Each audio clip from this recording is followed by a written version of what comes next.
Singapore is pushing for more firms to provide flexible arrangements to their workers with children. It's among a range of options the government is looking at in an ongoing effort to support parents better. But as CNA explains, this solution may not be as straightforward as it sounds.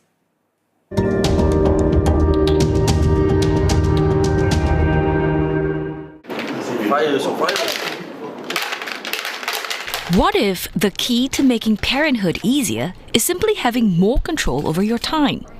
For mother of one, Hafiza, flexibility does not mean working from home. She's a nurse manager overseeing 2 wards, so she still has to be here. What she can change is when she works. And for a parent, that can mean the difference between being there for a milestone and missing it. I have missed some parent-teacher meetings, Mother's Day celebration. I have to ask my mother-in-law to sit in for me, which is quite sad. I don't mind working a longer day as long as I can be there, be present, to catch my son's milestones in school. And that is the point about flexible work. It's not just about where you work. It can also mean changing when you work or how much you work. But the options available depend a lot on the job.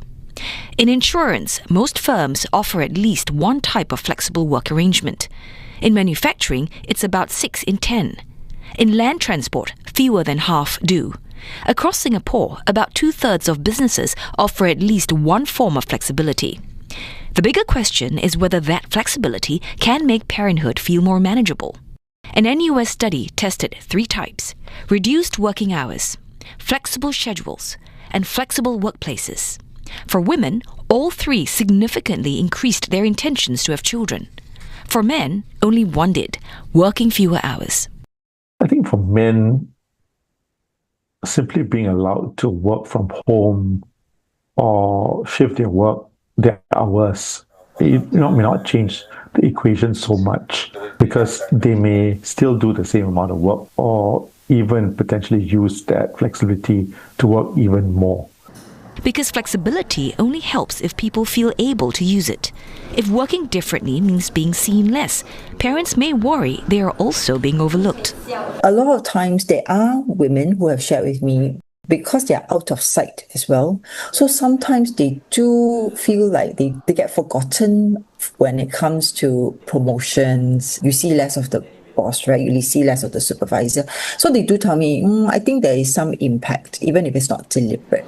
Experts say that means managers may also have to rethink what good performance looks like. When managers assess people's contribution to the work, it really should not be on how much physical presence there is. It should really be about the output that people put out. And there is another catch. More flexibility at work can simply create more work at home. I do hear moms who say to me, because I now work 2 days from home, my husband expects me to do this, Just because I'm at home doesn't mean I'm free, because I'm working from home. We still have a prevailing gendered tendency where women tend to be seen as the one doing the lion's share of care work for the children. And so because of that, it seems to be inevitable that whatever additional flexibility that women have tend to be directed automatically at caregiving responsibilities. So flexible work is not a silver bullet for Singapore's fertility problem. But for parents like Hafiza, having more control over the working day can make family life easier to fit around it. And whether that changes decisions about having children may depend on at least 2 things: whether workplaces truly support flexibility and whether the load is shared at home.